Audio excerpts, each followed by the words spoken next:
Yeah, and that we have a clean conscience. I think that's the most important thing, that we should be in a state of grace. We should go to confession. And it seems that there are a lot of people who are talking about confession now, even people who are not Catholic, who are talking about Catholic. Michael, you want to pull up that video? I thought this was interesting. Catholic, but I've always thought that confession's the coolest thing they do. It's a gift, man. It's a lifesaver. Of course. When it became psychotherapy and you put like an atheist with bad judgment on the couch across from you, I don't think we lost something. Do you know what I mean? Yeah. But the human need to connect, to unburden yourself, you know what's wrong, by the way. Most people know. You know. You don't need to be a Christian to know what's wrong. Everyone knows. Inside you know when you're doing something wrong. Yeah. And to say it out loud, to articulate it in words, is to rid yourself of it to some extent, I think. And and then for the sacramental part of it, that's where the healing comes in. That's where the spiritual healing comes in. So it's like if you're a cheesecloth full of holes, right? And you go into confession and you receive the sacrament of reconciliation from the priest. And the priest, we believe he's been given divine authority that has maybe a not visible, but a tangible, physical, metaphysical effect on the casing of your soul.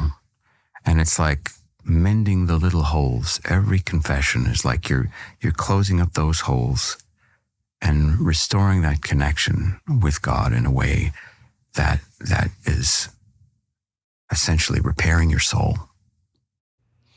Yeah, such a good clip. Yeah, well, especially that, it's Jonathan Rumi who plays Jesus in The Chosen, and Tucker, who's not Catholic, who's Episcopalian. Mm-hmm. But it's funny to see that, because we hear a lot of times from our non-Catholic brothers and sisters, like, well, I don't have to confess my sins to some guy, that I just go straight to God. But like Tucker sees the importance of it, that there's something to it other than, even if you don't believe in the sacramental part about it, that there's something just psychologically about unburdening yourself from those things that we hold on to. We see tons of stories like the Telltale Heart, or, the Dostoevsky characters, where these people do bad things and it drives them insane because they're carrying this guilt and they're hiding it and they're lying to cover up the different lies. But when we have, this opportunity to unburden ourselves and to say, my fault, it's through my fault, have mercy on me, I messed up, and to get that off of our so-called chests, that there's something physical to that. I know, and we have the beauty of the sacramental grace that comes with the actual forgiveness that, Jesus gave, the apostles and their apostles to forgive sins, and then to infuse us with grace to help us to sin no more. It's just a beautiful thing. There's a remedy in having to reflect on your actions, and in reflecting, having to articulate what that action is. That takes an inner strength and humility, because then you're defining that thing that you're doing that's wrong, right? Because if it stays within inside you, it stays ambiguous, and you can't put your finger on it.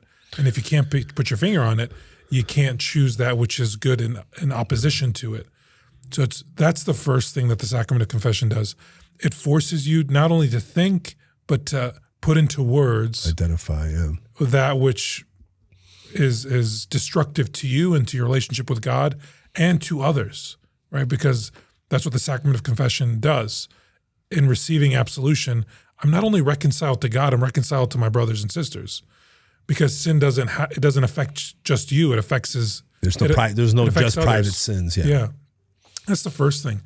The second thing is, the unburdening. Like when I have to actually go and speak it to somebody else, now I'm holding myself accountable, right? And you approach the confessional. The priest, even though he's sitting there wearing a stole, right, that thing around his neck, it's symbolic of the judge. It's a throne of mercy. So you're laying your sins before God, because in that very moment, the priest is acting in the person of Christ. You're placing those things that have kept you away from Christ before him, asking for his forgiveness. The only sin that Jesus tells us that is unforgivable are those sins that we think God can't forgive.